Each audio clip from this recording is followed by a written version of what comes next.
Fala, Cassidori.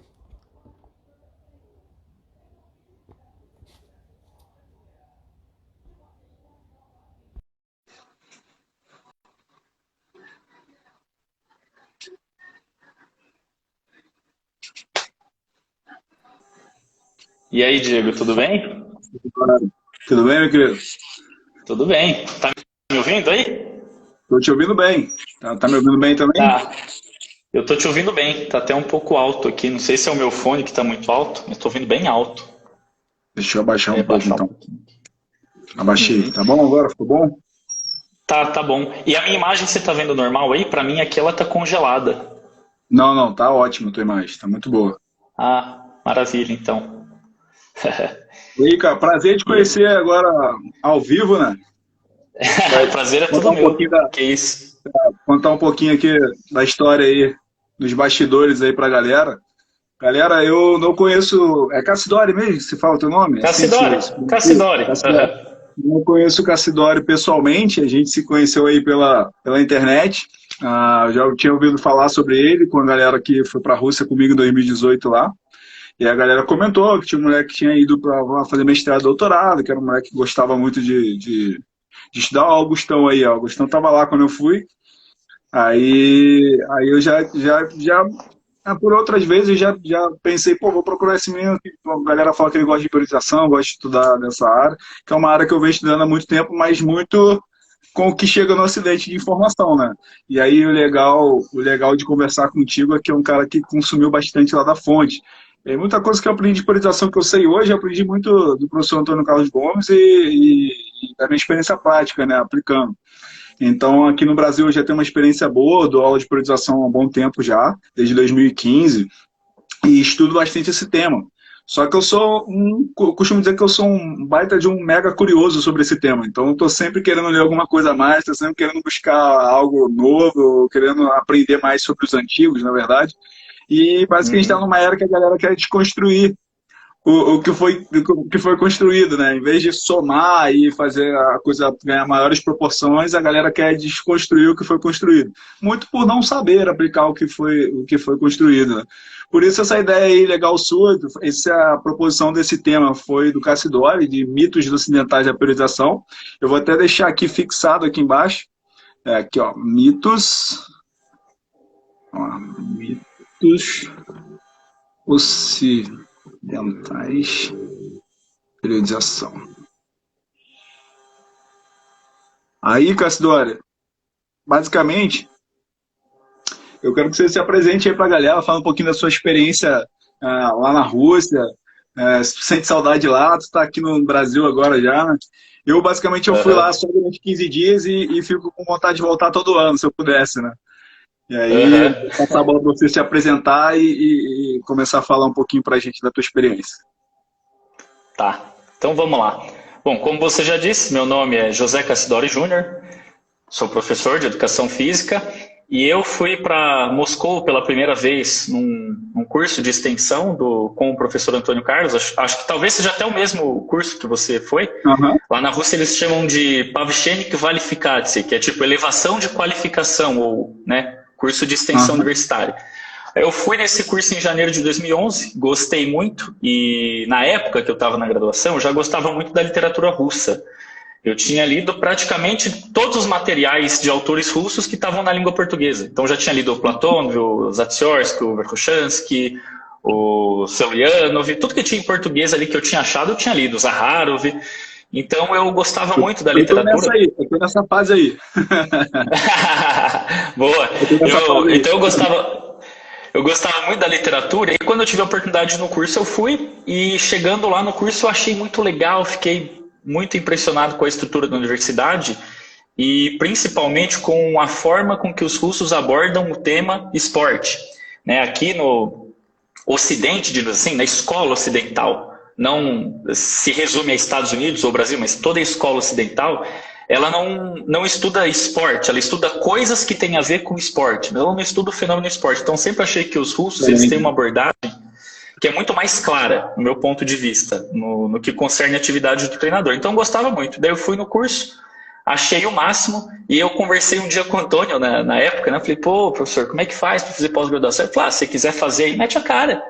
A gente dá um jeito aí, a gente manda os seus dados, aí, os seus documentos, daí você vai fazer um ano de curso de línguas, e aí você faz o mestrado. Aí, mas não deu outro. Já na época, eu estava assim, saindo da faculdade, né? Conversei com os meus pais, na época eu morava com os meus pais ainda, e parti para a Rússia. Fui fazer mestrado, fiquei um ano estudando línguas, aí entrei no curso de mestrado que era em esporte de alto rendimento e preparação de atletas. A minha orientadora foi a professora Marina Vladimirovna Sakharova.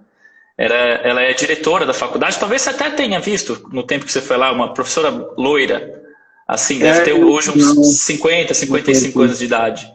Eu achei muito legal, porque na época ela estudava jogos esportivos, né, periodização dos jogos esportivos. Inclusive, ela foi responsável pela periodização da equipe de handebol feminino russa, que foi campeã olímpica no Rio de Janeiro. Então, ela que estruturou tudo ali, eu estava bem por dentro do que acontecia, então foi bem legal. Então, tive essa experiência. Então, de 2011 a 2014, foi esse tempo que eu fiz o... Opa, Gracia, é isso aí. Aí eu fiquei 3 anos nessa de curso de línguas, depois mestrado, e aí depois eu entrei no doutorado à distância. Só que o doutorado eu concluí todos os créditos, só que eu ainda não defendi, por dificuldades práticas, diríamos assim, hoje, para aplicar o meu projeto de pesquisa numa equipe, né? Porque eu montei um projeto de pesquisa sobre abordagem de modelo-alvo, que é algo aí que tem na literatura russa hoje, que é bem moderno, sobre periodização, abordagem de modelo-alvo nas equipes de futebol brasileiras. No caso, eu teria que ter uma equipe para eu poder aplicar, né, no caso, poder estruturar o treinamento de um ano, né, coletar os dados, fazer toda uma análise estatística para poder defender. Então, como eu ainda não tive essa oportunidade de poder me dedicar somente a isso no futebol, né, até porque financeiras também, que eu tenho que trabalhar, infelizmente, né? Então, ainda não consegui... Então, ainda não consegui essa oportunidade de poder aplicar tudo ali que eu planejei numa equipe, coletar os dados para poder defender. Mas, a nível de créditos, eu terminei tudo no doutorado, né? Então, falta só isso, basicamente, para me tornar doutor, né? Mas aí lá a gente tem um pouco de flexibilidade, assim, dá para trancar e voltar ali 1 ano, 2 anos depois, né? Algo parecido até com o que outros professores fizeram. Recentemente, o professor Stephanie também defendeu. Acho que você deve saber quem que é o Stephanie. Quer dizer, não é tão recente assim. Acho que ele defendeu em 2016 o doutorado. Mas ele estava, acho que uns 3 anos sem ir para a Rússia, com esse mesmo problema que eu tenho agora, né? Ele estava ali com um pouco de dificuldade para poder fazer sua pesquisa, deu uma trancada ali por uns 2, 3 anos, depois voltou. Então, meu plano é mais ou menos o mesmo aí. E como você disse, né, vamos tentar hoje discutir um pouquinho essa questão dos mitos da periodização, porque quando eu fui para a Rússia, eu fui pensando em estudar periodização. E eu tive muitas surpresas lá, porque eu tinha na minha cabeça uma ideia do que, até no Brasil, nos próprios cursos que eu frequentava, de vários professores, livros que eu lia, tanto de autores brasileiros quanto de outros, eu tinha uma ideia de periodização e o principal, eu tinha uma ideia do Matveev. E quando eu fui para a Rússia, me quebraram em 3 e eu tive que me reconstruir, porque eu vi que tudo que eu achava estava errado. E eu vejo que, de fato, aquilo que eu achava, que eu percebi que está errado, é justamente o que se propaga por aqui a respeito da teoria da periodização, que se a gente tiver espaço hoje, eu quero explicar bem essa diferença, que existe o termo periodização e existe o termo teoria da periodização, que é onde eu quero chegar hoje nessa live. Show! Muito legal, Cassidora. Achei a tua história aí maneiríssima na Rússia. Minha história na Rússia é aquele curso mesmo que você falou, de 15 dias, e assim, foi sensacional. A nossa foi bem direcionada para o levantamento de peso olímpico, e que foi um curso novo que eles fizeram lá, foi uma experiência bem bacana, e dá vontade de voltar sempre que pode, cara. Só que é aquela questão, né, é um país, é uma viagem longa, né, é um custo alto para viajar, mas se eu pudesse lá estar todo ano lá, eu estaria com certeza fazendo algum tipo de extensão lá. O trabalho de pesquisa de de pós-graduação, mestrado e doutorado para mim hoje ia ficar bem inviável pela questão de das coisas acontecendo aqui no Brasil, mas é uma parada muito interessante. Te merece aí glórias aí por ter abarcado essa missão aí de ficar 2 anos. 2 anos lá que você ficou para cumprir o mestrado? É assim, fiquei um ano no curso de língua russa, 2 anos no curso de mestrado, e aí voltei em 2015 e 2016 para fazer as provas de doutorado. Aí concluí os créditos, mas não defendi ainda. Show de bola. Então aí são 4 anos de Rússia, pelo menos. Né? Ah, sim. Deu para consumir bastante da fonte, né? E é bom que quando a gente como a gente é estrangeiro, a gente não tem muito o que fazer lá, né? É estudar ou estudar, né? Se bem que com o passar do tempo vai mudando, né? No primeiro ano era assim, mas quando eu já estava com 3 anos lá, eu já tinha uma vida social quase igual aqui. Eu tinha muitos amigos, sabe? Eu morro de saudade lá da Rússia, porque para mim lá, eu acostumei, né? Para mim é como se fosse aqui já, sabe? Tenho muitos amigos mesmo. Quando eu chego lá, já saio, já vou na casa de todo mundo. Já sai para beber, tomar vodka. Não pode faltar. Não pode faltar. E no que concerne a estudo é bom porque eu pego muito material para ler, né? Então, por exemplo, eu estou aqui hoje dentro da minha sala que eu trabalho, né? Que eu tenho um estúdio de treinamento personalizado. Ó, por exemplo, aqui na minha mesa sempre tem uns livrinhos aqui, ó, de autores russos, né? Então, eu estou sempre lendo material em russo, então, igual você falou, né? Não falta material para consumir. Oi? E aquela biblioteca lá é fantástica, né? A biblioteca fantástica. É fantástica. Então fala pra gente demais. aí, vamos começar o bate-papo sobre os mitos. O pessoal tá ansioso aí já para saber o que você tem para falar aí do que a galera entende errado aqui da periodização no Ocidente. Vamos que vamos. Tá, vamos que vamos. Então, assim, eu vou começar explicando uma questão que eu acho assim, fundamental. De início, parece assim, até ser um pouco maçante, mas eu sempre falo, se a gente não sabe esse básico, é difícil de você entender o avançado, diríamos assim, né? E o que acontece? É inevitável a gente falar de periodização e não fazer uma análise retrospectiva, ou seja, um pouco de história da periodização. Porque o que acontece? A gente ouve sempre falar o seguinte, ó, periodização é uma invenção russa, né? Quem inventou a periodização foram os russos.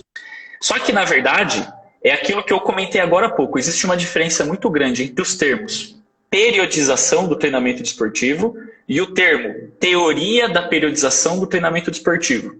Então, o que acontece? Eu vou dividir assim em etapas históricas e na hora que a gente chegar no ponto-chave aí que eu vou destrinchar mais sobre essa questão dos mitos. Se a gente pegar assim a periodização, ela já existia desde a Grécia Antiga, nos Jogos Olímpicos da Antiguidade.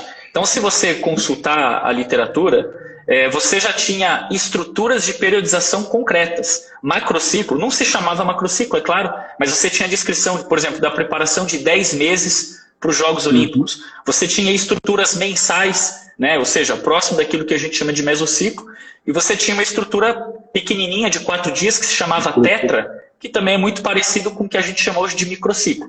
Então, desde a Grécia, você já tinha a periodização do treinamento desportivo. E nesse caso, a gente vai entender periodização, né, no que seria isso da Grécia, como divisão do processo de treinamento em períodos, e cada um desses períodos com conteúdo de treinamento pré-determinado ou pré-estabelecido. Isso seria periodização. Não muito diferente do que se faz, por exemplo, numa academia de musculação. A pessoa começa lá a treinar, agora aqui por um mês você vai treinar essa ficha aqui, 3 séries de 10 e tal. Aí passou um tempo, vamos mudar aqui teu treino, então nesse mês você treina assim, nesse mês você treina assado, no outro mês você treina força explosiva, por exemplo. Né? Então, periodização, dividir o treinamento em períodos. Então vamos chamar isso de periodização do treinamento, simplesmente periodização. Isso existia na Grécia. É o que acontece. Quando a gente entrou na Idade Média, a gente sabe que você teve a proibição dos Jogos Olímpicos e ao longo da Idade Média, esporte praticamente não existiu, ele não se desenvolveu. Somente no período do Renascimento é que voltou a existir esporte, prática esportiva, prática de exercício físico. E aí, no caso, quem escrevia sobre exercício físico eram até filósofos, no caso, né? E ali, século XVII, XVIII, você começou ali a ter um monte de teoria científica surgindo no mundo, nas ciências naturais, em biologia, teoria da evolução, um monte de coisa.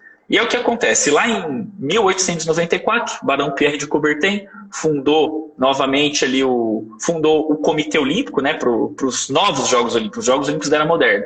E ali a gente começou a ter, vamos dizer assim, um renascimento do esporte como fenômeno cultural.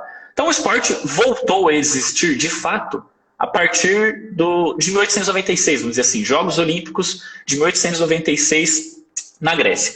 E o que acontece? Quando a gente chegou lá no início do século XX, né, nos primeiros anos de 1900, 1910, o que já existia? O que os especialistas da época diziam, né? Que o treinamento ele não podia ser uma coisa simplesmente copiada, porque na época muitos dos treinadores eles copiavam treinamentos de atletas bem-sucedidos, copiavam treinamentos de cavalos, né? Você tinha muito esporte com cavalo, e às vezes o pessoal pegava como que o cavalo treinava e tentava aplicar aquilo ao treinamento com seres humanos, e já começava ali a ter o que? Uma sugestão dos especialistas que o treinamento ele tinha que se basear em conceitos biológicos, né? Isso lá no início do século XX.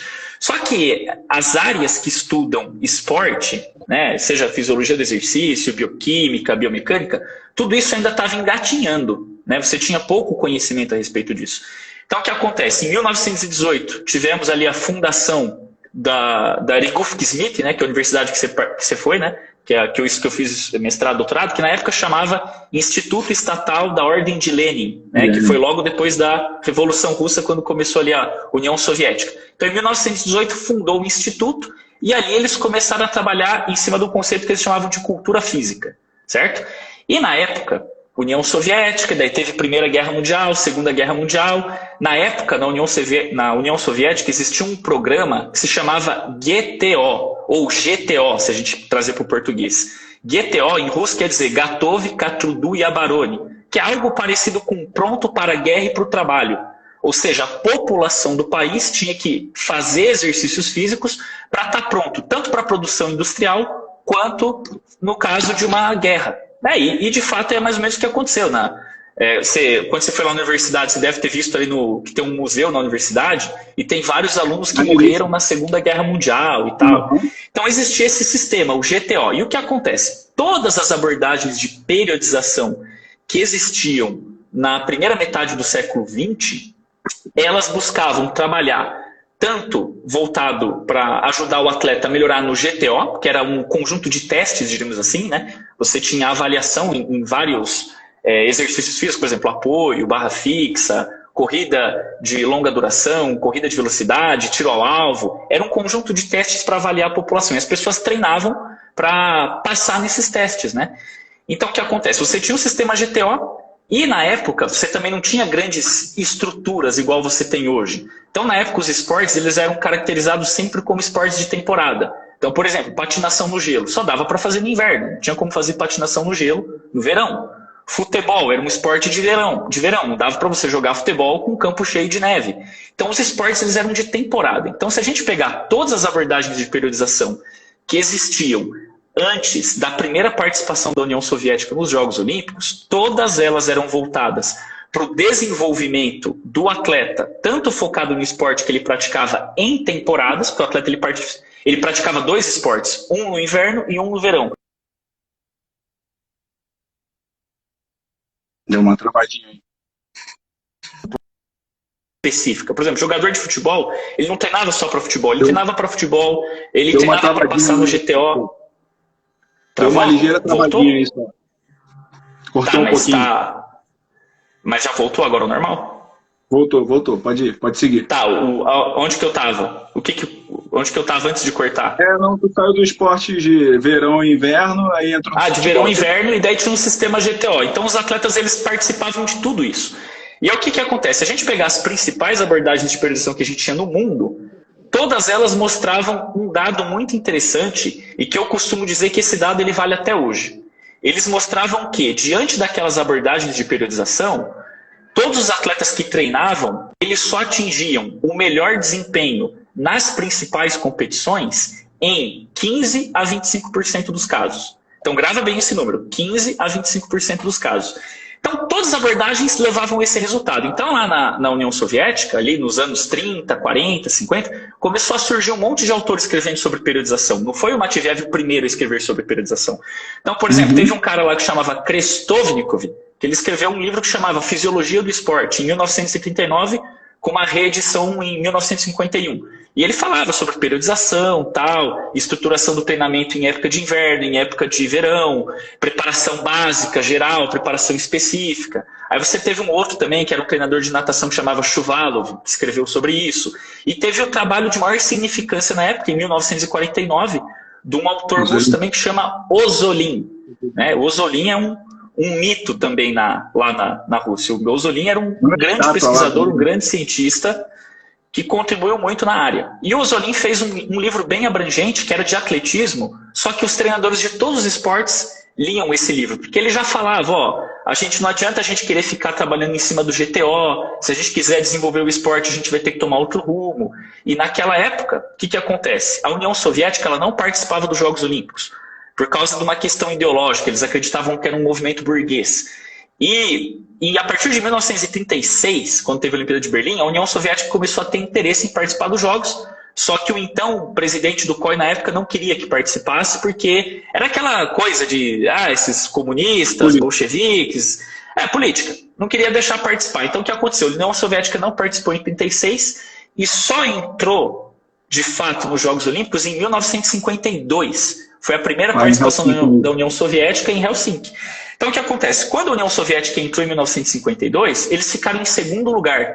E aí eles fizeram uma reunião lá no plenário da União Soviética, todos os políticos, e falaram, a gente tem que estabelecer um plano, porque a gente não pode perder para os capitalistas ocidentais. A gente tem que criar um plano para ser a potência máxima no esporte.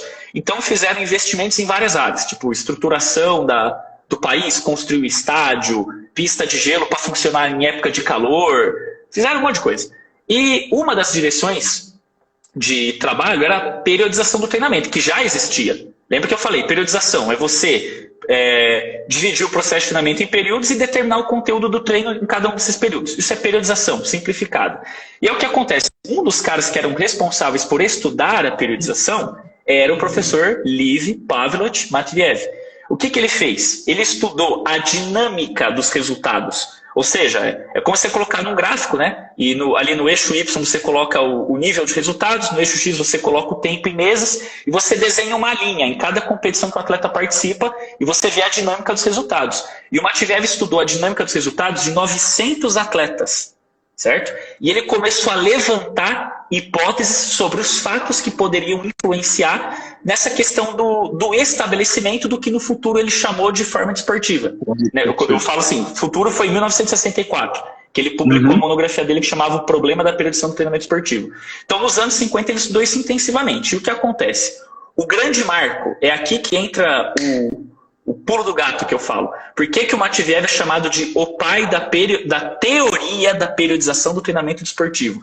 Porque quando o Matveev estudou a periodização, ele levantou uma série de fatos e ele publicou isso no livro dele. Ele falou, a periodização tem que ser assim. E discutiu várias coisas, que daqui a pouco eu vou explicar. E aí o que acontece? A partir do momento que o Matveev publicou o livro dele, e como na União Soviética você tinha uma administração do esporte a nível estatal, então o governo ele falava como que tinha que ser. Nenhum treinador tinha liberdade para fazer o que quiser. O governo falava, tem que ser assim, assim, assado, porque o Matveev mandou, porque é o cara que está estudando. Então todo mundo, assim, o treinador até tinha alguma liberdade nos métodos, mas ele tinha que seguir um plano. Então todo mundo seguiu o plano do Matveev. E o que acontece? A União Soviética e os países socialistas na época conseguiram na arena olímpica a forma desportiva, que seria esse alto nível de desempenho no ano, em 55% a 70% dos casos. Então olha só a diferença, que eu falo, até hoje, quando você pega atletas que periodizam mal, você pega uma equipe, eu sou treinador, eu treino 10 atletas. Se eu periodizo mal, 1 ou 2 vão atingir a forma desportiva na principal competição do ano. Quando o Matveev publicou o trabalho dele, aquilo foi disseminado na União Soviética e nos países que faziam parte do bloco comunista, 55% a 70% dos casos. E no caso isso foi um grande diferencial, porque se a gente pegar, por exemplo, a equipe da RDA, República Democrática da Alemanha, que era a antiga Alemanha Oriental. A Alemanha Oriental, por exemplo, ela tinha um PIB 60 vezes inferior aos dos Estados Unidos. uma população 20 vezes inferior dos Estados Unidos. E eles conseguiram ganhar dos Estados Unidos nos jogos de 76 e de 88. 80 e 84 teve boicote, então não dá para analisar, mas 76 e 88 eles ganharam. E o que a gente percebe? Quando a gente olha os resultados da temporada de 76 e da temporada de 88, os atletas americanos eles eram melhores do que os atletas alemães orientais.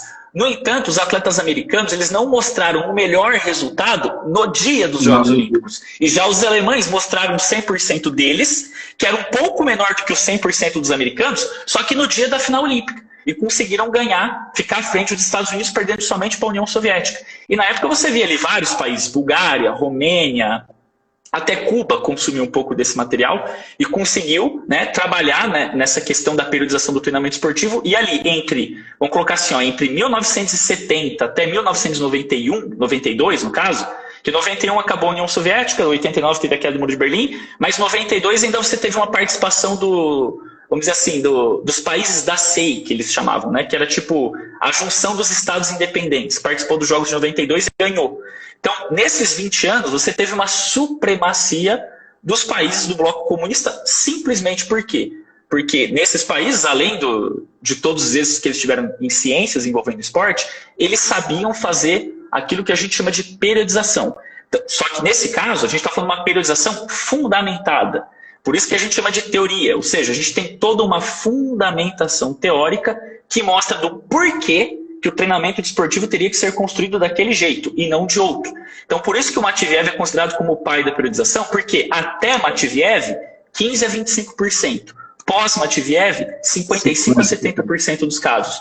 Pós-Matveev, se a gente olhar a dinâmica dos recordes mundiais ao longo dos anos olímpicos, vamos colocar assim, de 1896 até 1952, você tinha uma dinâmica de crescimento linear dos resultados, no caso dos recordes mundiais. Surgiu a periodização, crescimento exponencial. Tá entendendo? Então, e esse crescimento exponencial só foi estabilizar lá nos anos 2000. Então, tudo isso se deve justamente ao fato de ter sido publicado aquele manual em 1964, que chamava o problema da periodização do treinamento esportivo. E o que o Matveev escreveu? Que agora é a outra parte histórica que eu queria dizer, antes de falar sobre os mitos dos ocidentais. Ele conseguiu levantar diversos fatos importantes. Se a gente pegar nos anos 50, e quem tiver dúvidas pode pesquisar aí no PubMed, leia os artigos da época. Nos anos 50 e 60, todos os treinadores do mundo diziam o seguinte: um atleta de alto rendimento ele tem que treinar de 3 ou no máximo 4 vezes na semana por causa da supercompensação. Então o atleta treinava, diminuía a capacidade funcional dele ali por 2, 3 dias, depletava o glicogênio, aí ele começava a aumentar a reserva de glicogênio, começava a recuperar a capacidade de trabalho, aí você treinava. Daí ele fazia aquele gráfico, né, que ia baixando e crescendo assim aos poucos. Então, 3 a 4 vezes por semana. Inclusive até aquele bioquímico que você citou na nossa conversa pelo WhatsApp, o Yakovlev, ele defendia essa ideia.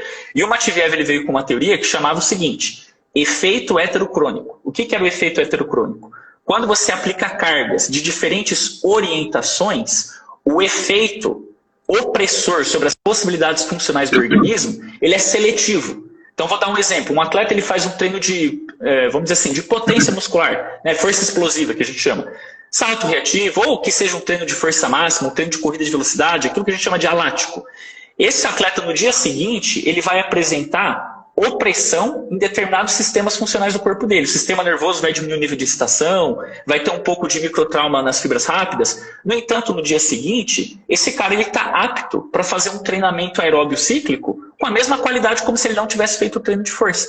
Por quê? Porque dependendo da orientação da carga, lática, lático ou aeróbia, os efeitos que cada uma dessas orientações exercem sobre o organismo é diferente. Sim. Então não tem o porquê, se eu treinei velocidade hoje, eu não treinar, por exemplo, amanhã, a resistência, ou a coordenação, ou a questão técnica. Então, até o Matveev, os atletas treinavam de 300 a 400 horas anuais. O Matveev publicou o trabalho dele, ali naqueles 20 anos ali de êxito da União Soviética, o volume de treinamento anual dos atletas cresceu para 1.400 horas, sem nenhum indício de overtraining. Então você imagina, cresceu 3, 4 vezes o volume de treino, em alguns casos até 5 vezes. E nenhum indício de overtraining, justamente porque tinha uma dinâmica ondulatória de cargas, né? Ele planejou lá os mesociclos. Eles têm um formato de onda, a carga ela cresce nos primeiro, segundo, terceiro microciclo, se acumula ali efeitos do treinamento e depois dá um microciclo recuperativo. Sistema endócrino recupera, sistema imune recupera, o organismo apresenta ali um efeito retardado de treino que é provindo daquele acúmulo de cargas da fase de concentração de cargas do mesociclo. Então ele criou toda uma estrutura que foi condicionando esse aumento enorme do volume de treinamento. Outra coisa que o Matveev fez na época, ele conceituou o que a gente chama de forma desportiva. Que eu sempre digo, isso aqui é um sério problema no Ocidente. O pessoal escuta esse termo forma desportiva e não entende o que significa. Se a gente for dar uma definição, por exemplo, de forma desportiva, o que é o conceito de forma desportiva?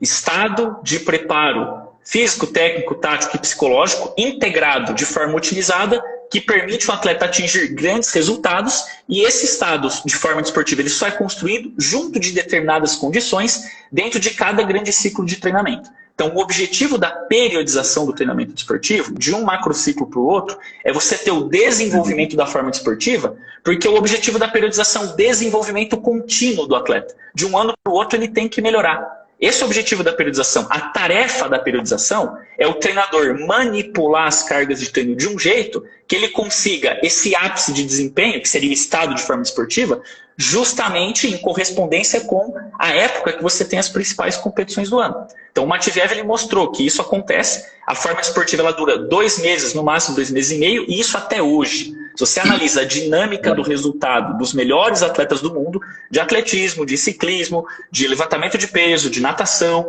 em qualquer esporte de alto rendimento, digamos assim, que não é tão focado em a questão comercial, em todos esses esportes você percebe que os atletas que são de fato ali os campeões olímpicos, os campeões mundiais que atingem os grandes resultados, eles têm uma dinâmica de resultado que tende a ter um período de crescimento, que ali é o período preparatório, ele atinge um pico ali de desempenho que a gente chama de forma esportiva e depois ele cai.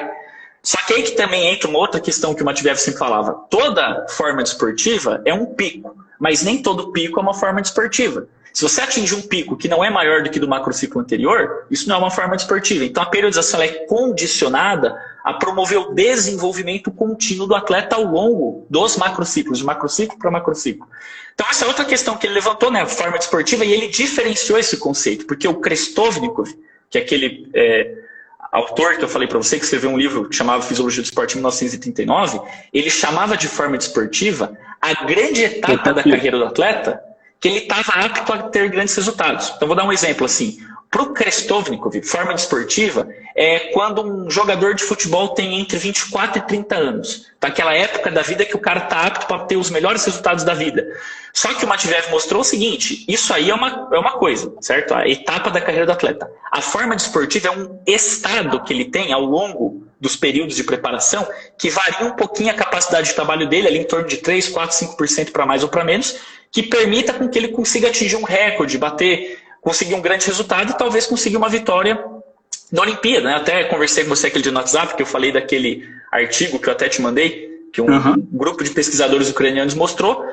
Hoje, Olimpíada de 2016, né? A última Olimpíada que teve, Thiago Braz, Renaud Lavillenie. Você olha a dinâmica dos resultados do Thiago Braz, você percebe que é uma tendência de periodização clássica, certo? Com uma atividade competitiva não muito intensa. Você olha a dinâmica dos resultados do Renaud Lavillenie, você percebe preparação especial o ano todo, porque queria participar de todas as competições para ganhar mais dinheiro, porque ele era o melhor do mundo, e chegou nos Jogos Olímpicos, ele estava um pouco abaixo do 100% dele. E ele é melhor do que o Thiago Braz. O Thiago Braz, a melhor marca da vida é 6,5. O Lavillenie é 6,17. Mas no dia da final olímpica, o Renaud Lavillenie não estava 6,17, ele estava 6,3. E o Thiago Braz estava 6,5, 100% dele. Então ele manipulou as cargas de um jeito, ele e o treinador, que permitiram ele atingir o ápice do desempenho na hora certa. E esse ápice do desempenho, ele sempre acontece. Se você chegar e falar para mim, não, eu tenho um atleta que mantém o desempenho o ano inteiro, é porque ele não está no máximo, ele está no quase máximo. Por isso que ele mantém. Você mantém com a preparação especial, certo? É o que a galera tenta se basear hoje em dia para não periodizar o treinamento, né? Vai fazendo algum tipo de controle para fazer um trabalho especial, manter a forma esportiva mais ou menos próxima do máximo e competir o ano inteiro, né? Mas não ganha nada. Exato. Não ganha nada. Ou assim, ou até ganha competições de segundo escalão. E uma coisa importante também que eu falo aqui já é um mito, né? Que eu falei que eu ia falar de mitos hoje. Por exemplo, às vezes a gente vê alguns autores do Ocidente falando o seguinte: a ideia do Matveev ela não se adequa ao esporte atual, porque a gente tem competição o ano inteiro e ele propõe um período preparatório como etapa geral que descaracteriza o esporte. Então, novamente eu falo, totalmente distorcido as palavras do Matveev. O Matveev sempre falava o seguinte: período preparatório é um momento que você dedica para o aumento das possibilidades funcionais do organismo do atleta. Não quer dizer que você não participa das competições. Você participa, só que você classifica as competições. Por exemplo, uma competição preparatória, uma competição que você usa ela mesmo como método de treinamento, porque na competição você tem uma mobilização psicológica que permite a mobilização física total. Você consegue botar uma intensidade de exercício competindo maior do que uma intensidade de treino. Então, competição serve como treino. Competição de controle, que você bota o atleta para competir, vê o resultado esportivo para você ver se aquilo que você planejou até aquele momento no seu macrociclo está dando certo ou não. Tá entendendo? Competição modeladora, competição que você já coloca perto das competições principais para fazer o atleta justamente encaixar aquilo que ele pretende fazer na competição. Uma competição seletiva é um torneio que classifica para outro. Às vezes o atleta ele já está na forma desportiva numa competição seletiva e ele volta na mesma forma desportiva na competição principal, se tiver um espaço grande. Então tem várias formas de você manipular a carga, tanto que no final da vida do Matveev, ele mudou a terminologia. Ele deixou de chamar o período preparatório de período preparatório e o período competitivo de período competitivo. Ele fala, período competitivo deve se chamar período das competições fundamentais e não de período competitivo. Por quê? Porque nesse período ele não deixa de ser preparatório. E o período que antes ele chamava de preparatório, ele chama de preparação fundamental, porque ele não é ausente de competições. Então, quer dizer, é possível você competir em alto nível, diríamos assim, mas não no nível máximo. Mas vamos dizer assim, a 95, 98% das possibilidades máximas. Isso realmente é um mito e má compreensão, porque isso tem nos livros dele aqui no Brasil, traduzidos até. Tem, exato. E outra coisa também que o pessoal, na minha visão, eu acho que as pessoas viajam. Esse é o termo que eu quero dizer, viajam. Quando uso o termo preparação geral, eu converso com alguns colegas e os colegas dizem o seguinte: qual é a lógica de eu colocar um jogador de futebol para nadar? Eu também não entendo qual que é essa lógica. Entende? A preparação geral, ela é muito clara. É um exercício que ele não imita necessariamente, do ponto de vista coordenativo, do ponto de vista da forma de movimento, a atividade competitiva do atleta, mas ele tem como intuito aumentar as possibilidades funcionais do organismo do atleta que estão relacionadas com o desempenho naquele esporte. Então, eu vou te dar um exemplo. Você pega um jogador de futebol, precisa melhorar a potência. Existem os métodos de treinamento de força especial, que a gente chama salto reativo, tração, aceleração, mas você sabe que se você tiver alguma hipertrofia, não que o treino de hipertrofia isolado vai melhorar a potência, mas o treino de hipertrofia antes do treino de potência, ele vai melhorar mais a potência do que só o treino de potência isolado sem nada de hipertrofia. Por uma questão até fisiológica, a força, a quantidade de pontos cruzados. Depois você melhora a coordenação neuromuscular, você afina um pouco mais ali aquele mecanismo e transfere todo aquele efeito hipertrófico para um movimento específico. Então, quer dizer, você tem ali uma base teórica para entender o que é preparação geral. É o aumento das possibilidades funcionais do organismo com métodos próprios para isso. Porque nem sempre a imitação da atividade competitiva do atleta, ela vai promover o quê? Efeito seletivo em cada um dos sistemas do organismo. Então, vou dar um exemplo aqui. Imagina que a gente constrói um modelo teórico do que seria um jogador de futebol. Jogador de futebol, 1,75 m de altura, 70 kg, 50% de fibra rápida e 50% de fibra lenta, volume sistólico do coração 160 a 170 ml, débito cardíaco, vamos colocar 37 litros de sangue por minuto, quantidade de hemoglobina no sangue 150 gramas por litro. Você cria um modelo. Aí ele jogando, ele corre 10 km, desses 10 km, 900 metros em velocidade máxima, 2.000 em velocidade máxima, você construiu um modelo. Quando você vai elaborar o que seria um método de preparação especial, por exemplo, seria a prática do jogo. Mas a prática do jogo de futebol, ela não é tão eficiente para aumentar o volume sistólico do coração, igual um treinamento aeróbio contínuo. Ele não vai ser tão eficiente para a hipertrofia das fibras rápidas e lentas, igual um treinamento de musculação. Ele não vai ser tão eficiente para aumentar a potência, igual um salto reativo. Então, às vezes, na preparação, você tem que distribuir métodos que resolvem diferentes tarefas. E você vai saindo vamos dizer assim, de métodos que influenciam de forma seletiva, mais aprofundada no organismo, e vai indo para métodos que são mais amplos, que botam tudo de uma vez, mas que exercem influências menos profundas. Então, quer dizer, você tem ali toda uma lógica na construção do processo. Daí o que os caras falam? Preparação geral. Nada a ver com o que o atleta faz na prática. O cara corre em velocidade, eu boto ele para fazer rodagem de 20 quilômetros. Da onde tiraram isso? Aí ele já quebra um princípio que existe, que o próprio Matveev escreveu, sobre a periodização do treinamento esportivo, que chama princípio da especialização profunda, que não é princípio da especificidade. O princípio da especificidade é coisa ocidental. O Matveev nunca falou sobre isso. Tem 2 princípios que ele fala de especificidade. Um que é sobre a especialização profunda, quer dizer o quê? Um atleta ele tem que treinar para a modalidade dele. Então, quer dizer, se ele é um jogador de futebol, ele treina somente para jogar futebol e não para jogar hóquei, e utiliza um conjunto de meios e métodos que são específicos para aumentar as possibilidades funcionais do organismo de um jogador de futebol para jogar futebol. Entende? Então, um jogador de futebol ele não vai fazer coisa tipo canoagem. Ele não vai fazer isso. Então, isso não é preparação geral para um jogador de futebol. Preparação geral é uma coisa que, às vezes, o cara acha até que é específico. Por exemplo, quantas vezes eu já vi treinadores no Brasil falando que agachamento, força máxima, né, 3 repetições de agachamento, solta e faz ali alguma ação. É preparação especial. Não é preparação especial. Um jogador, quando ele joga, ele não faz agachamento. Ele corre com mudança de direção. Então, quer dizer, um exercício talvez semi-especial, mas não especial. Mas ele é importante. Por quê? Porque ele reflete diretamente no estado de preparo do atleta para praticar futebol. Então, existe esse problema de entender o que é geral e o que é especial. Daí ele falou, tem o princípio da especialização profunda e tem o princípio da unidade de preparação geral e especial. O que seria isso? Se a gente treina só o específico, a gente atinge um platô do preparo. Porque só o específico ele não aumenta todos os componentes dos sistemas fisiológicos funcionais do organismo. Então você precisa de meios e métodos específicos para cada um desses sistemas do organismo. Igual eu falei, tem um método específico para aumentar o potencial cardíaco, tem um método específico para aumentar a densidade mitocondrial no músculo, que não tem nada a ver com o método que aumenta o volume sistólico do coração. Tem um método específico para hipertrofia. Quanto mais a gente tenta envolver tudo ao mesmo tempo, mais amplo é o efeito, é bom. Porém, menos aprofundado é esse efeito. E o Matveev, quando ele escreveu a teoria dele, ele falou, por exemplo, da forma esportiva, ele falou do efeito heterocrônico, ele colocou os princípios do treinamento que norteiam o treinador na hora de elaborar o processo de treinamento. E ainda tem mais outras coisas, né? Por exemplo, um negócio que eu acho muito legal também no Matveev é que ele explicou claramente no livro dele que dentro do processo de preparação do atleta, o estado de preparo do atleta, ele tem componentes estáveis e componentes que ele escreve assim, no russo, lábeis. Então, estáveis são coisas que mudam devagar, tanto para melhora quanto para piora. E os componentes lábeis são coisas que mudam rapidamente. Então, vou dar um exemplo. A hipertrofia muscular é um processo lento. Demora para ganhar e também demora um pouquinho para perder. Pelo menos 3, 4 semanas para perder. Não perde de um dia para o outro a hipertrofia. Tá entendendo? O volume sistólico do coração demora 3, 4 meses para aumentar. E na hora que você para de estimular o aumento do volume sistólico do coração, ele mantém por 2, 3 meses ainda e depois começa a cair. Imaginando que você é um atleta e está exercendo sua atividade competitiva. Por outro lado, tem componentes que são altamente assim, sensíveis. Por exemplo, a densidade mitocondrial. Você satura um músculo de mitocôndria em 15 dias e perde todas elas em outros 15 dias se não estiver treinando.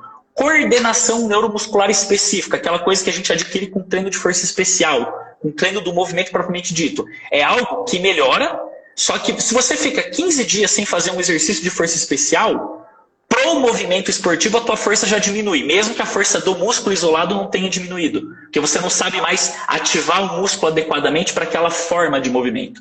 Então, quer dizer, ele mostrou que tem componente estável e mais componentes lábeis, né, que ele fala, que são mais sensíveis à mudança. Então ele falou, o período preparatório, ele tem que ter um tempo suficiente para você gerar mudanças nesses sistemas que caracterizem as premissas para você poder atingir a forma desportiva, que é aquele estado ótimo de preparo psicológico, físico, técnico e tático que vai permitir o atleta atingir grandes resultados.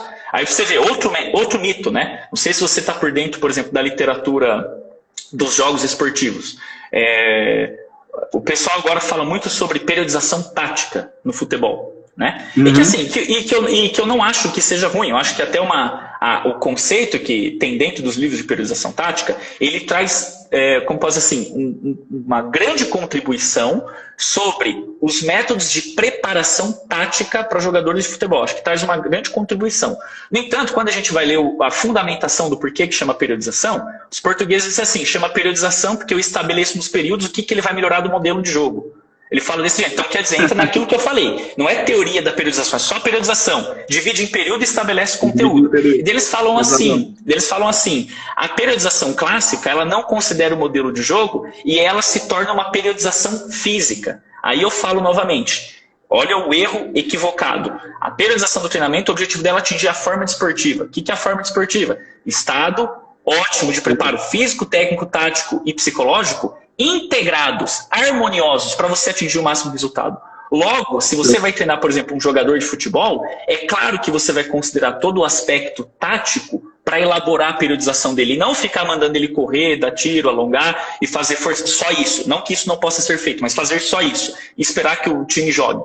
É claro que você vai considerar o modelo da atividade competitiva. O que seria o modelo da atividade competitiva? Num jogo, quantas finalizações um time faz? Quantos passes ele faz? Qual é o deslocamento? Quantos passes verticais e horizontais ele faz? Quantas jogadas ensaiadas? Quantas jogadas combinadas? Quantas tabelas?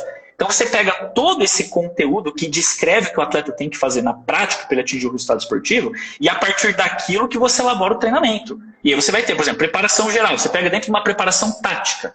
Em jogos esportivos, que você tem ali coletivo, futebol, basquete, handebol, o que seria, por exemplo, o preparo geral? Um treinamento teórico, você juntar os atletas, mostrar um vídeo, mostrar o posicionamento. Isso é preparação geral. Está criando premissas para ele conseguir atingir o resultado na hora da competição. Ele está começando a entender e criar um modelo teórico na cabeça dele de como ele tem que se comportar no jogo. Aí você vai lá e coloca um treino situacional, tático. Como? O Matveev já falou isso tudo lá em 64. Já falou. Sim, ele coloca várias notas de rodapé no livro, falando, você vai montar, por exemplo, um período preparatório longo, ele não vai se encaixar, por exemplo, num esporte que você tem uma atividade competitiva muito intensa, que tem participação de competição frequente, e um sistema de competição, por exemplo, igual hoje, pontos corridos. Então, você vai falar em pontos corridos, você tem que pensar que você tem que conquistar ponto em todas as rodadas. Aí você vai falar assim, então, você está provando para mim que a periodização não serve, porque num sistema de pontos corridos você não vai atingir a forma desportiva. Aí é que tá. Você não tem que falar a periodização não presta, você tem que pegar todos os conceitos fundamentais da teoria da periodização do treinamento esportivo que mostram que, para atingir a forma esportiva, você precisa de 3 a 5 meses de preparação direcionada para a forma esportiva. Você fala, se eu não tenho esse tempo, então eu vou utilizar a preparação especial para manter um nível de preparo que não é máximo, mas é ótimo para eu conseguir competir relativamente bem, não no máximo, mas relativamente bem, o ano inteiro. Então, quer dizer, a teoria da periodização ela serve como uma grande premissa para você refletir e estruturar o teu treinamento certo, que não necessariamente vai ter que atingir a forma esportiva, porque o sistema de competições e de disputa não permite.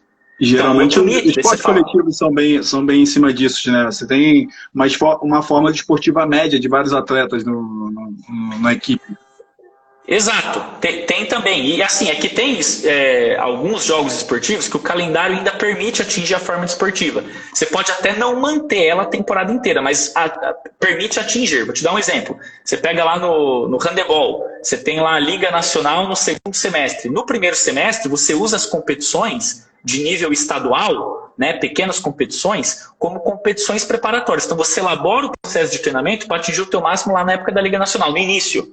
Aí você atinge na Liga Nacional e compete na Liga Nacional, porque ela é uma competição muito mais importante do que uma etapa de campeonato estadual, por exemplo. Entende? Que às vezes é uma etapa que dura um fim de semana, vários jogos. Então às vezes uma equipe aqui não é tão importante quanto participar bem uma Liga Nacional. Então dá para você atingir a forma esportiva. No futebol, por exemplo, que já tem um calendário que é o ano inteiro, dificulta um pouco. Mas existem opções. Por exemplo, algumas equipes, se tiverem um plantel grande de jogadores, eles podem usar o campeonato estadual como um meio de preparação, revezando os jogadores e treinando todos os componentes, não só físicos, mas também táticos, para você ter ali toda a característica da concepção de jogo que o treinador tem, você transformar aquilo num modelo prático. Você vai trabalhando aquilo no dia a dia de treino, revezando quem joga, quem não joga, para chegar no Campeonato Brasileiro no máximo nível possível. Aí é claro que vai ser difícil de manter, ele vai cair, mas você chegou no máximo e depois você mantém um nível muito bom. Melhor do que você não chegar nem perto do máximo, por exemplo. Então existem várias formas de você manipular as cargas para você atingir os objetivos que você gostaria, vamos dizer assim, né? Show de bola. Então, assim, isso aqui entra um pouco nessa questão, né? E de organizar a periodização. E uma coisa também que eu queria frisar, que eu te mandei o artigo lá dos autores ucranianos. Se o pessoal quiser, eu até recomendo, desculpa eu fazer um pequeno merchan, mas se o pessoal quiser seguir o meu canal no YouTube, que chama Cassidori Teoria do Esporte, lá tem tem uns videozinhos que eu falo sobre atividade competitiva, sobre sistema de preparação olímpica na União Soviética, nos Estados Unidos, e outras questões do treinamento que são relevantes, certo? E no meu Instagram, esse daqui que eu tô, também às vezes eu falo alguma coisinha. Mas o que eu queria dizer, né? Que eu te mandei aquele artigo, e aquele artigo ele mostra algumas coisas muito interessantes. A gente pega, por exemplo, a dinâmica dos resultados dos atletas do presente momento. Né? No caso, assim, eu falo presente momento, não é 2019, eu quero dizer, perdão, 2020. Eu estou dizendo da última edição dos Jogos Olímpicos, 2016, no Rio de Janeiro, porque os atletas eles periodizam para os Jogos Olímpicos, bem mais do que em anos não olímpicos. Então, o que a gente percebe nos Jogos Olímpicos do Rio de Janeiro? Dos atletas de atletismo que foram campeões da Diamond League, né? Diamond League tem etapas o ano inteiro e você vai somando pontos. Então, o atleta ele tem que estar bem em todas as etapas. 6,25% ganharam Jogos Olímpicos. 6,25%. Então, observa, o cara que quer manter o alto desempenho o ano inteiro, ele não consegue atingir o máximo. Por outro lado, os atletas que optaram por uma atividade competitiva e uma dinâmica de cargas de treinamento voltados para atingir a forma esportiva, atingiram a forma esportiva de fato em 53% dos casos, na Olimpíada do Rio de Janeiro, no atletismo. Análise dos autores russos, certo? E aí, inclusive, nesse mesmo artigo que eles dão o exemplo do Thiago Braz. Quando você olha lá a dinâmica dos resultados, ele faz justamente aquela curva que caracteriza as fases da forma desportiva. A fase de estabelecimento, forma desportiva e manutenção e perda temporária. Porque é importante ter a perda temporária. Porque se você não tiver a perda temporária, não tem como você atingir uma nova forma desportiva. Você pode até voltar no anterior, mas se você atingir uma nova desportiva, você tem que aumentar o potencial fisiológico funcional do organismo. Então, voltando lá um exemplo do jogador de futebol, vamos dizer que ele atingiu uma forma esportiva, que é muito difícil no calendário esportivo do futebol, mas vamos dizer que ele conseguiu atingir. Se você quiser que ele atinja outra forma esportiva...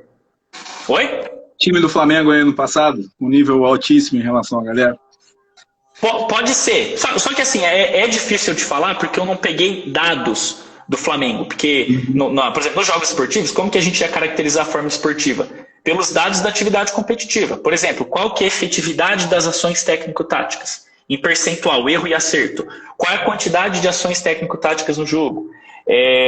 Como eu disse, qual é o percentual de acerto e de erro? Qual que é a densidade das ações? Quantidade de ações por minuto? Qual é a objetividade das ações táticas? Então você pega esses dados e aí você consegue saber se o time está jogando em alto nível ou não. É igual fazer um paralelo, né? Aqui no Brasil, o Corinthians ganhou de 3-0 do Palmeiras. E lá na Espanha, o Real Madrid ganhou de 3-0 do Barcelona. 3-0 e 3-0. Então quer dizer que Corinthians e Real Madrid empatariam?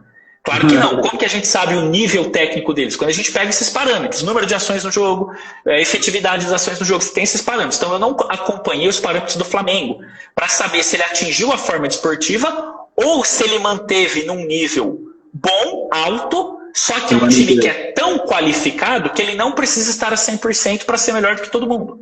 Então tem essas questões também.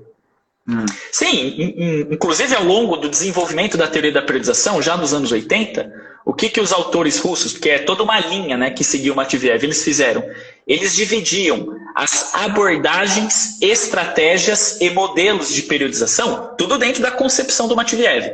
Eles dividiam estratégias e abordagens de periodização de acordo com objetivos de alguns atletas, porque tem atleta que tem um objetivo muito mais comercial com o esporte. O atleta ele chega e fala assim, eu não quero saber de ser o melhor lá no campeonato mundial, eu prefiro ganhar a Diamond League e chegar no fim do ano e ganhar, sei lá, 2 milhões de dólares. Eu não quero saber do mundial. Daí o cara atleta de atletismo, chegar lá no mundial vou ter que correr contra o Bolt. Sabe? Pô, não vai ter como eu ganhar. Agora eu participo aqui da Diamond League, é ano olímpico, o Bolt vai estar preocupado com a Olimpíada, eu ganho aqui e ganho $1 milhão. Lá na Olimpíada não tem chance nenhuma. Então eles chamam isso de esporte comercial, certo? E tem o esporte profissional de alto rendimento. E tem atleta que ele é tão acima da média que ele muda, por exemplo, as abordagens. Vou dar exemplos bem legais que a gente acompanhou nos últimos 20 anos. Se você pega, por exemplo, a Helena Isinbaeva, saltadora com vara na Rússia, o Usain Bolt, eles são atletas que ao longo da carreira deles, você percebe claramente que eles mudaram abordagens. Houve uma época que eles buscavam alto rendimento, o máximo, o recorde. Quando eles atingiram um recorde, eles viram que a diferença deles para o segundo colocado era gigante, que eles não precisavam estar a 100% para ganhar, eles optaram por uma abordagem comercial. de manter a preparação especial o ano inteiro, numa dinâmica de cargas linear, que você não tem aquela melhora para atingir a forma esportiva, que não era interessante atingir a forma esportiva, ia ganhar do mesmo jeito, e participava de tudo e ficou podre de rico. Tá entendendo? E já tem atletas que não. Já tem atletas que, se ele vacilar, se ele sair desse foco para buscar o máximo desempenho, ele acaba perdendo, como foi o caso do Renaud Lavillenie nos Jogos do Rio de Janeiro. E tem atletas que, não sei porquê, que às vezes nem pensam nisso. Se a gente pegar, por exemplo, o Michael Phelps. O Michael Phelps sempre foi um cara que trabalhou com a periodização voltada para o máximo desempenho na hora certa. Sabe? Na hora certa. Ele conseguiu bater todos os próprios recordes várias vezes. Bizarro. 39 vezes ele bateu o recorde mundial. 39 vezes. E outra coisa interessante, se a gente pegar hoje, olha só que interessante, quem está com dúvida, pesquisa, né? Eu falo, tá com dúvida, pesquisa. Vai lá no site da Associação Americana de Treinadores de Natação. Se você pegar as recomendações da Associação Americana de Treinadores de Natação sobre periodização, todas se apoiam no aparato terminológico da teoria do Matveev. Macrociclo, mesociclo, microciclo, etapa de preparação geral, etapa de preparação especial, período preparatório, período competitivo, período transitório. Não pode ter especialização precoce. O objetivo é o atleta ter um crescimento resolvendo as tarefas do treinamento de acordo com a idade para atingir a forma esportiva lá na vida adulta, nas competições principais. Então, e você vê, a natação americana é o que garante a hegemonia dos Estados Unidos. Só nos Jogos do Rio de Janeiro, por exemplo, os Estados Unidos fez 33 medalhas na natação, sendo 16 de ouro. Se você subtrair as medalhas da natação de todas as equipes, não estou falando só dos Estados Unidos, de todas as equipes, nos últimos 50 anos, os Estados Unidos não teria vencido nenhuma edição dos Jogos Olímpicos. Aí você vê, o esporte que eles são realmente muito bons, se você pegar as recomendações da Associação Americana de Treinadores de Natação, se baseia na teoria do Matveev. Então, e como eu disse, se você acompanhar a dinâmica dos resultados, é por aí. 1 a 3 picos de rendimento por ano. Nossa live tá tão boa aí que tá quase acabando o nosso tempo, cara. Se for o caso, a gente pode até começar outra também. Né? Eita, só para complementar. Se a galera topar, a gente continua. E uma coisa também, cara, que eu queria lembrar, assim, baseado em tudo isso que a gente falou, que eu acho muito legal, que como eu disse, né, o Ozzolin foi um grande autor, né, na época da União, um grande pesquisador, um grande cientista, o Ozzolin. O Ozzolin morreu no ano 2000, com acho que 91, 92 anos. Morreu bem velho, 95, sei lá. E o Ozzolin, em 1984, em um dos livros que ele escreveu, ele fez uma declaração bem interessante no material dele, que ele disse o seguinte, mais ou menos, né, não vou dizer exatamente com as palavras dele, porque eu não estou com o livro aqui na mão, mas ele disse mais ou menos o seguinte, todas as questões pertinentes à estruturação, planejamento do treinamento, estão muito bem resolvidas no material do Matveev. Porém, alguns treinadores a distorcem, entendendo-a como, de forma, como que eu posso dizer, dogmática. Entende? O que é essa forma dogmática? Por exemplo, o Matveev escreve assim, 3 a 5 meses para atingir a forma desportiva. Quer dizer, se você quiser ter o teu máximo desempenho, você vai ter que dedicar de 3 a 5 meses para resolver aqueles problemas da preparação geral, da preparação especial para atingir a forma desportiva. Mas não quer dizer que você é obrigado a fazer isso. Você pode você pode optar por uma abordagem comercial e usar mais uma preparação especial o tempo todo por causa do teu calendário competitivo. Enfim, ele coloca como que o organismo responde às cargas de treino e como manipular as cargas para se atingir a forma esportiva. O que é você olhar a periodização de forma dogmática? É você chegar e falar assim, eu tenho competição em fevereiro, a periodização do Matveev vai me dar forma esportiva em junho. Não faz sentido. Não tenho por que eu começar a periodização com treinamento aeróbio, com preparação geral. Eu tenho que começar dando tiro porque minha modalidade tem resistência de velocidade. Então, isso é encará-la de forma dogmática. Tipo, é isso e acabou e ponto. E não é bem assim. Tanto que Exato. Uma coisa que eu acho legal também que o Platonov fala. O Platonov detona, cara. O Platonov é o melhor que tem hoje em dia. Ele fala... Gosta bastante. Nossa, eu adoro. Eu acho melhor, até porque é o cara que mais publica, né, nessa área hoje, assim, lá no leste europeu. O Platonov, ele fala um negócio assim que eu acho muito interessante, que ele explica que, como que eu posso dizer? Ele trabalha assim, de uma forma que ele enxerga que a periodização ela tem que condicionar justamente assim, o entendimento do treinador que o atleta ele pode atingir a forma esportiva, talvez seria o ideal. Só que existem formas que você pode utilizar o treinamento que podem permitir você atingir bons resultados em diferentes momentos do macrociclo e talvez atingir uma forma esportiva no final. Só que se você toma, por exemplo, essa abordagem, a tua chance de atingir a forma esportiva no final, ela diminui um pouco. Então você tem opções de periodização, mas você nunca pode pegar a periodização e acreditar que ela é um modelo pronto. Tanto que ele fala, não existe o termo modelo de periodização de um autor. Existe modelo de periodização? O que seria um modelo de periodização? É quando a gente pega um desenho, um gráfico que mostra uma periodização. Aquilo é um modelo, ou seja, é uma amostra análoga ao que foi feito na realidade.